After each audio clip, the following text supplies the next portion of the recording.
पड़िया ब्लॉक अध्यक्ष अनास्था प्रस्तावर मतदान सरी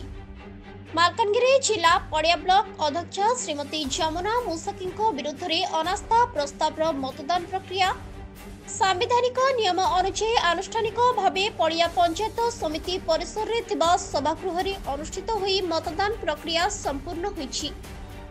पड़िया पंचायत समिति अधीन 8टी ग्राम पंचायत सरपंच और समिति सभ्य सभ्या सर्वमोट 16 जन संवैधानिक पद पदवी रही सरपंच समिति मानक मध्य 16 जनक मध्यरु पुनर्बार पंचायत समिति अध्यक्ष निर्वाचन प्रक्रिया बीजेडी सपक्ष पूर्ण सहयोग सहित मतदान साब्यस्त होइछि। पूर्वर ब्लॉक अध्यक्ष श्रीमती जमुना मुसाकी बीजेपी दल में रही किंतु तांकर कार्यकाल समय निज दलर कार्यकर्ता को अणदेखा करुथिले। बुधवार 11टा समय पड़िया पंचायत समिति बैठक कक्ष अनास्था प्रक्रिया मतदान प्रक्रिया आरंभ करा। एही अवसर रे प्रिजाइडिंग ऑफिसर मोटू और कालीमेला दायित्व तहसीलदार रामकृष्ण सतगुरु और पड़िया गोष्ठी उन्नयन अधिकारी अश्विनी कुमार महापात्र बीजेडी नेता मध्य दलर ब्लॉक सभापति बिनमर रबिट उपसभापति सुभाष बैमिक ब्लॉक उपाध्यक्ष कल्याण विश्वास जिला बीजेडी कार्यकारी सभापति दुर्गा प्रसाद त्रिपाठी वरिष्ठ बीजेडी नेता प्रभाकर हंताड़ एवं पूर्वतन ब्लॉक सभापति एमडी फारूक सह बीजेडी छोट बड़ कार्यकर्ती माने सामिल होइथिले। ब्लॉक वाइस चेयरमैन आज चेयरमैन विरुद्ध अनास्था प्रस्ताव है जोटा कि आम 3 मास पूर्व एडा ओपनिंग करूँ।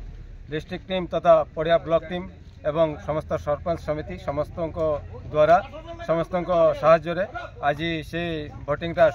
संपूर्ण होती जोटा कि 15टा 8टा सरपंच तथा 7टा समिति मेंबर समस्त भोट देकी 15टा भोट आम बीजेडी सपक्ष में पड़ी आज चेयरमैन पद तांके हरई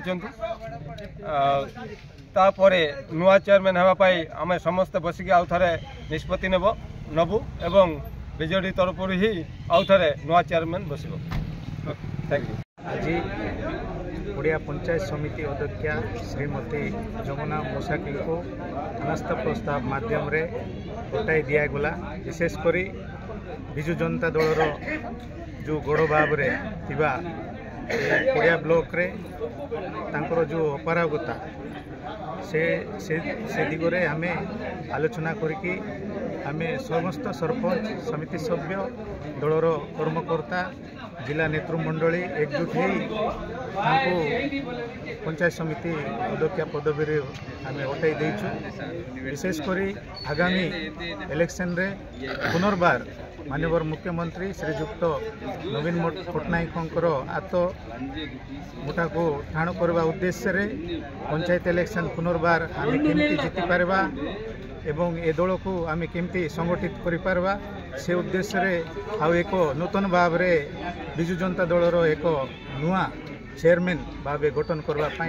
आज अनास्था प्रस्ताव माध्यम रे आम उठाइछु। निश्चय आगामी दिन में आमर जो चेयरमैन होना कहीं से विजु जनता दलर चेयरमैन हे निश्चय ए अंचल किसी से चेयरमैन सरपंच सभ्य माने समिति सभ्य माने सरपंच माने एकजुट हो ए अंचल को निश्चय उन्नति करेंगे। पड़िया पंचायत समिति रे जो आमर पूर्वतन ब्लॉक अध्यक्षा श्रीमती जमुना मुसाकी विरुद्ध जो अनास्था प्रस्ताव आसाला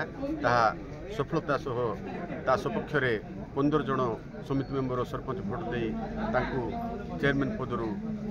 बहिष्कृत कर कारण है से बीजेडी ही आमर चेयरमैन प्रार्थी थिले आ चेयरमैन भाव में चलाउले किंतु दल को अणदेखा करवा और दलर कर्मी आ समिति सभ्य सभ्या तथा सरपंच मानक कौन भल मंद न बुझा आउ लोकों समस्या न बुझा कारण समस्त समिति मेंबर सरपंच मैंने बारंबार बुझाई किसी लाभ है ना फल गत 3 मास है कार्यक्रम आरंभ होता आ गत 2 तारिख दिन ही एटार डेट फिक्स होता अनास्था प्रस्ताव भोटिंगटा किंतु आमर ओएस ऑफिसर्स मैंने सब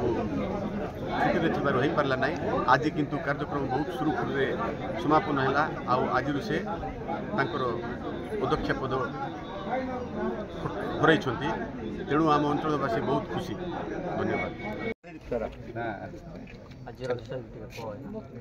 आज पड़िया ब्लॉक रे गत चेयरमैन को विरुद्ध में अनास्था प्रस्ताव आसाला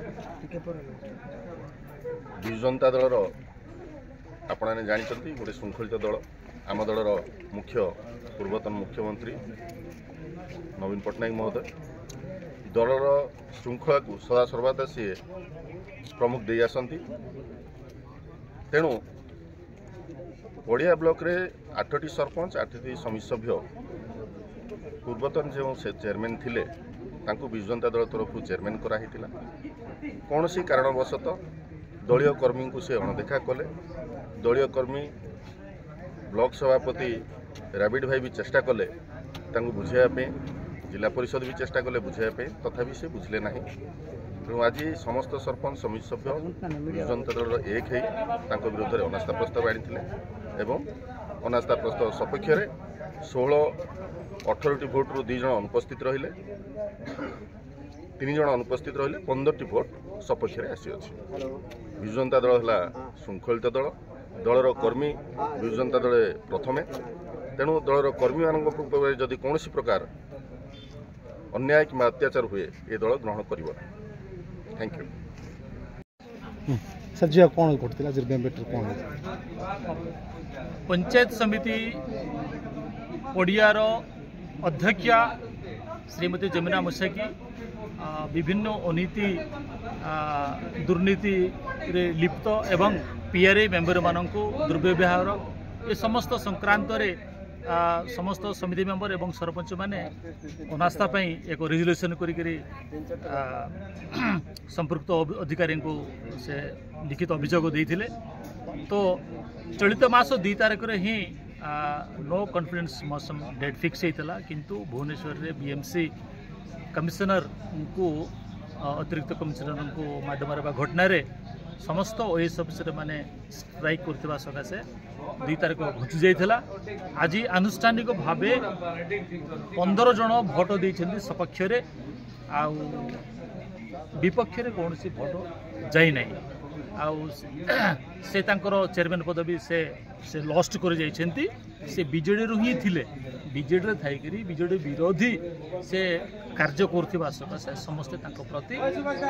अनिच्छा इच्छा प्रकाश करी तांको बाहर करछन्ती एवं आगामी दिन रे 6 मास भीतर जे भी ए पड़िया ब्लॉक रो पंचायत समिति चेयरमैन हबो बीजेडी रे ही हबो एते किने संदेह नै। धन्यवाद। पड़ियारू के नागेश्वर राव को रिपोर्ट संघर्ष टीवी।